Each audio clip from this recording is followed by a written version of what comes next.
성공할 확률이 아주 높아질 거라고 저는 확신을 합니다. 안녕하세요. 초록이들과 썸 타는 그린썸입니다. 많은 구독자님들께서 질문을 주신 것 중에 이제 삽목에 대한 것들이 많았거든요. 이번 영상에서는 제가 주로 삽목하는 방법에 대해서 이야기를 해볼까 합니다.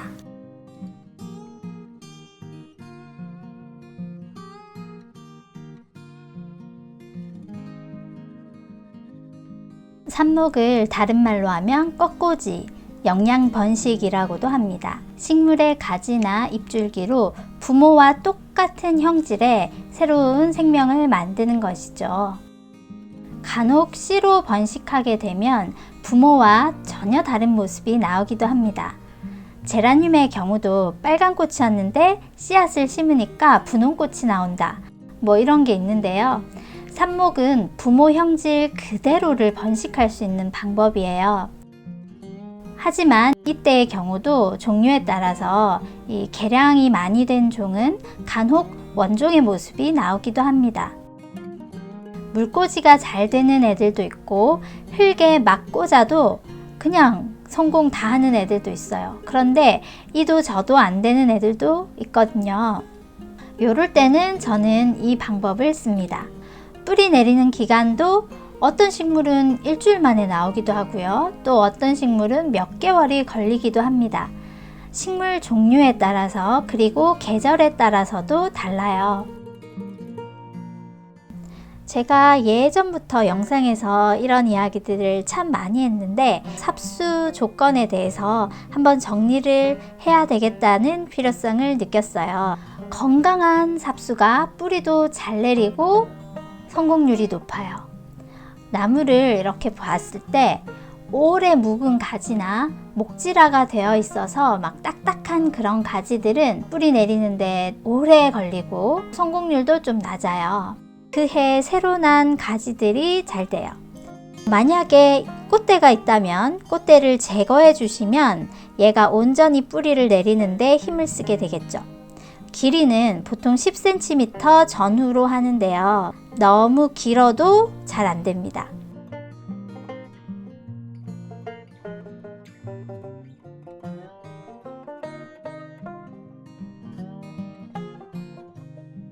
잎을 좀 최소한으로 줄여줘야 돼요. 얘가 지금 뿌리가 없는 상태죠. 이때 물을 흡수하기가 힘들겠죠. 그런데 잎이 이렇게 많다. 그러면 얘는 증산작용을 계속하게 돼요. 뿌리도 못 내렸는데 잎이 너무 많으니까 이게 유지가 안 되는 거예요. 잎들이 막 다 시들어요. 그래서 잎은 최소한으로 아래쪽 잎은 다 제거하고 위쪽에도 만약에 잎이 너무 크다. 수국 같은 경우는 잎사귀가 막 깻잎보다 더 크잖아요. 이럴 때는 큰 잎을 반으로 이렇게 잘라줘도 도움이 되는 거죠. 잘랐을 때 액이 나오는 경우는 액을 물에 좀 씻으세요. 단면에 액이 안 나올 때까지 물에 좀 씻고 헹궈서 살짝 말려두면 됩니다. 삽수를 자르고 이제 다듬을 때는 45도 정도로 깔끔하게 한 번에 샥 자르는 게 좋아요. 만약에 이 잘린 단면이 너덜너덜 거리거나 막 갈라져 있다면 다시 한번 깔끔하게 잘라주세요. 이렇게 45도로 자르는 이유는 이 물이나 흙에 닿는 단면적을 넓게 하기 위해서예요.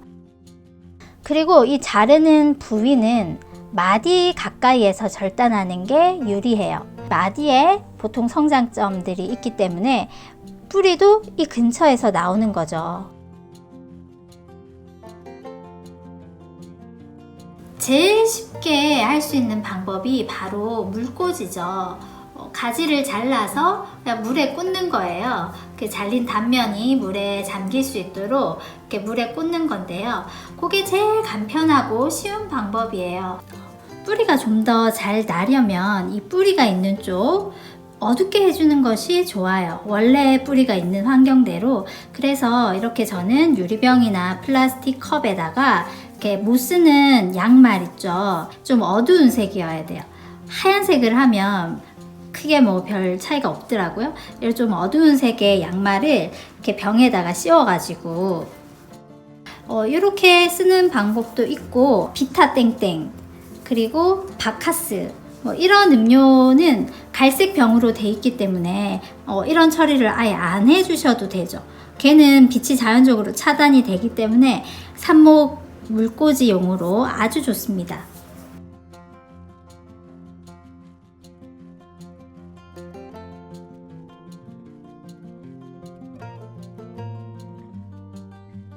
그런데 이렇게 물꽂이로 뿌리가 잘 내리는 애들이 있는가 하면 목본류라든지 나무들, 그리고 뿌리가 잘 내리지 않는 그런 애들도 있어요.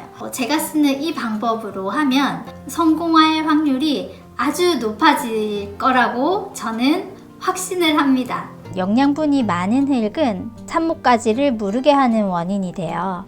그래서 삽목을 주로 무비상토에다가 하고 영양분이 없는 용토에다가 해요. 무균 상태의 용토가 좋은 거죠.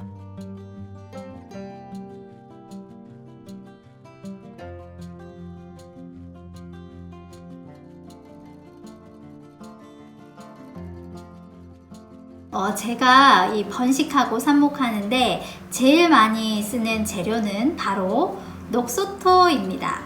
녹소토는 야생화 재배나 원예에서 빠뜨릴 수 없는 아주 많이 쓰이는 용토인데요. pH가 4, 5 정도로 약산성을 가진, 그래서 산성을 좋아하는 식물들, 동백이나 철쭉, 야생화들, 이런 애들한테 녹소토가 많이 쓰이죠. 일본에서 나는 화산석의 일종이에요. 되게 가볍고요. 구멍이 많아요.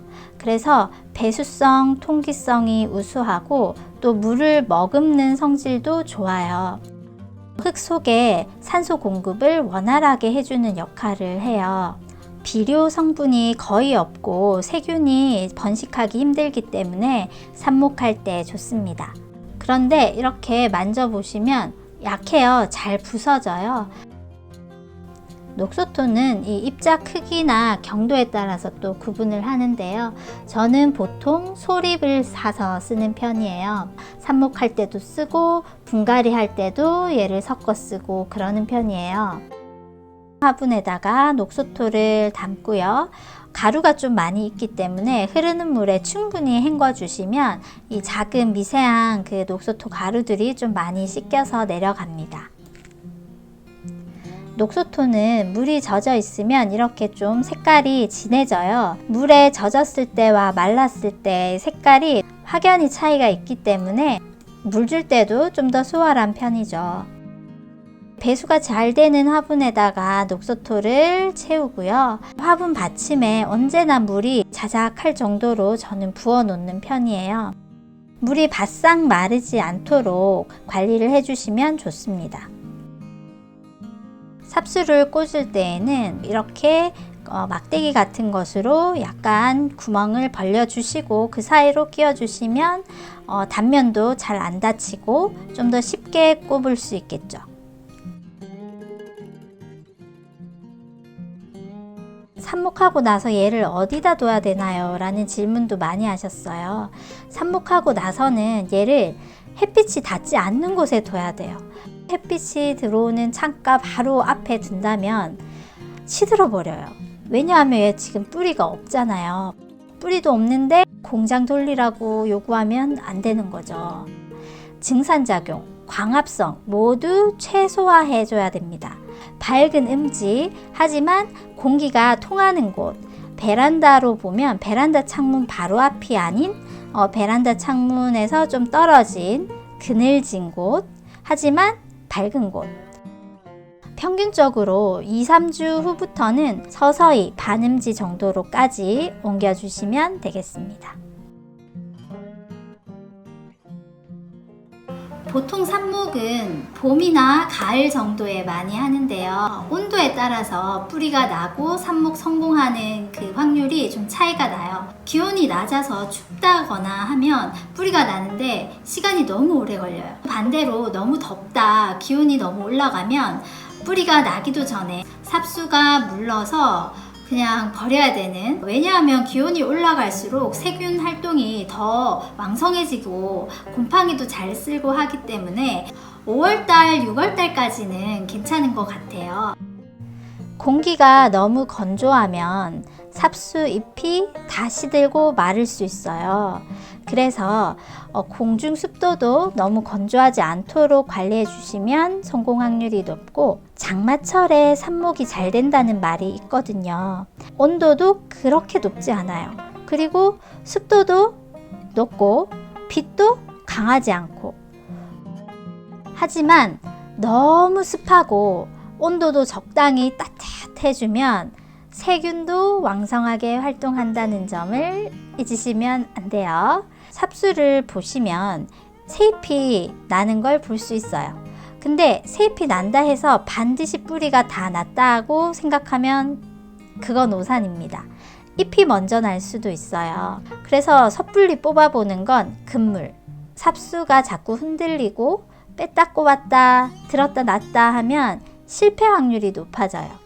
삽수가 끝부분이 막 시커멓게 썩거나 무르게 되면 그 부분을 싹둑 잘라주고 다시 삽목을 해도 되는데, 그렇게 된 경우는 성공률이 조금 떨어지더라고요. 그리고 침엽수 같은 경우에도 뿌리가 나는데 정말 시간이 많이 걸려요. 그냥 꽂아 놓으시고 매일 물 주면서 잊어버리시면 정신 건강에 좋습니다.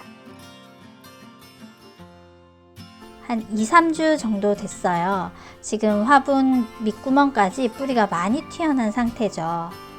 뽑을 때는 그냥 식물체만 쑥 뽑아버리면 뿌리가 많이 끊길 수 있기 때문에 같이 바가지 같은데 이렇게 흙을 쏟으면서 뽑아보시면 좋습니다.